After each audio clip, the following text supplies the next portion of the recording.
বা আপোনাক কিন্তু এটা কথা ক'ব লাগিব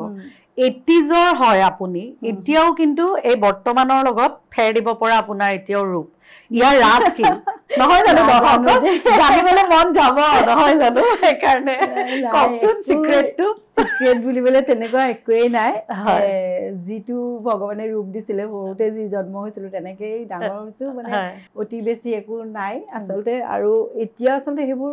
ক'লে মানুহে মানে হেৰি ভাবিব কিন্তু লাগে দেই মই কওঁ এটা কথা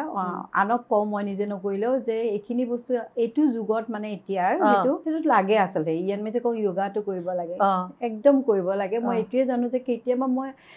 মই যেতিয়া ভাবো যে মই অলপ সময় উলিয়াও য়োগা কৰো বা কিবা কৰো হেৰি কৰো এক্সাৰচাইজ যি হওক আৰু কিন্তু সময়টো ক'ব নোৱাৰো মই মানে নিজে উলিয়াব লাগে পাৰা নাই কিন্তু মাজে মাজে মই নিজে একাত্ম হৈ এইটো আৰু য়োগা বুলিও ক'ব পাৰি কিবা ক'ব পাৰি গোসাঁই ঘৰত বহো সেই বহু আধা ঘণ্টামান মই তাত দিওঁ আৰু